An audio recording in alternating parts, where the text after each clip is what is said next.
झुकता नहीं श्री राम भक्त किसी के आगे, धनुषधारी श्री राम को देखकर काल भी भागे।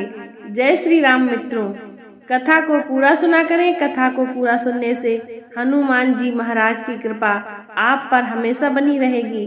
अपने प्यारे प्यारे हाथों से वीडियो को लाइक, शेयर एंड सब्सक्राइब करें और कमेंट में जय श्री राम लिखें।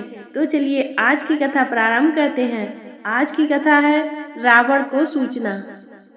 खर दूषण का वध हो जाने पर खर के एक अकंपन नामक सैनिक ने, जिसने किसी प्रकार से भागकर अपने प्राण बचा लिए थे, लंका में जाकर रावण को खर की सेना के नष्ट हो जाने की सूचना दी।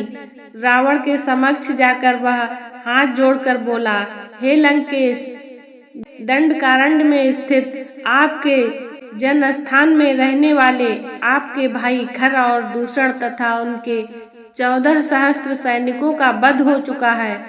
किसी प्रकार से मैं अपने प्राण बचाकर आपको सूचना देने के लिए आया हूँ। यह सुनकर रावण को भारी क्रोध आया। उन्होंने कहा, कौन है जिसने मेरे भाइयों का सेना सहित वध कर दिया? मैं अभी उसे नष्ट कर दूंगा। तुम मुझे पूरा वृतांत बताओ।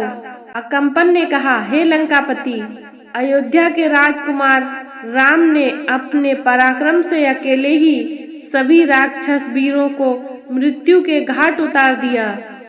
इस समाचार को सुनकर रावण को आश्चर्य हुआ और उसने पूछा, खर को मारने के लिए क्या देवताओं ने राम की सहायता की है? अकंपन ने उत्तर दिया, नहीं प्रभु, देवताओं से राम को किसी प्रकार की सहायता नहीं मिली।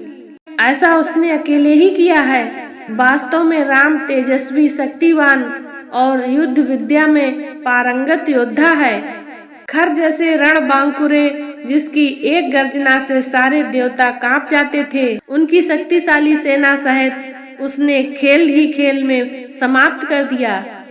उसका रण कौशल देखकर मुझे प्रतीत होता है कि आप अपनी संपूर्ण सेना के साथ युद्ध करके भी उसे परास्त नहीं कर सकेंगे।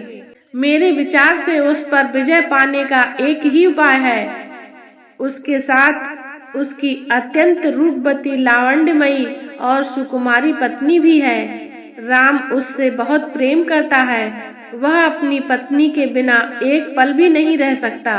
मेरा विश्वास है, यदि आप किसी प्रकार उसका अपहरण कर ले आएं, तो राम उसके वियोग में स्वयं ही मर जाएगा। लंकेश रावण को अकंपन का यह प्रस्ताव सर्वथा उचित प्रतीत हुआ। तत्काल ही वह अपने दिव्य रथ पर सवार हो आकाश मार्ग से उड़ता हुआ अपने परम मित्र मारीच के पास पहुंचा। बिना किसी पूर्व सूचना के रावण को अपने सम्मुख पाकर मारीच बोले, हे लंकापति, आज अचानक ही आपके यहाँ आने का क्या कारण है? आपकी इतनी बड़ी हड़बड़ी देखकर मेरे मन में नाना प्रकार की आशंकाएं उठ रही हैं। लंका में सब कुशल तो हैं? रावण ने कहा, मैं एक विशेष कारण से ही यहाँ आया हूँ।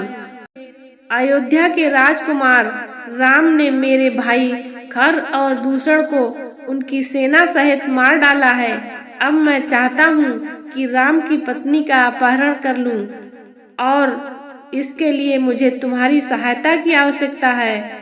सीता के वियोग में राम बिना युद्ध किए ही तड़प तड़प कर मर जाएगा और मेरा प्रतिशोध पूरा हो जाएगा।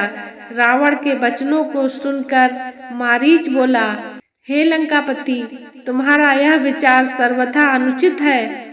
जिस किसी ने भी तुम्हें सीता को हरने का सुझाव दिया है, वह वास्तव में तुम्हारा मित्र नहीं, शत्रु है। राम अत्यंत बलशाली और पराक्रमी है और तुम उससे किसी प्रकार भी जीत नहीं सकते। राम के होते हुए तुम उससे सीता को छीन नहीं सकते। उसके अद्भुत पराक्रम के सम्मुख तुम एक क्षण भी नहीं टिक सकोगे। तुम्हारा हित इसी में है कि तुम इस विचार को भूलकर चुपचाप लंका में जाकर बैठ जाओ।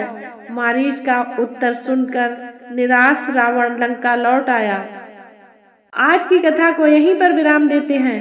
कथा को पूरा सुनने के लिए धन्यवाद। इससे आगे की कथा है रावण को शूर्पणखा का धिक्कार।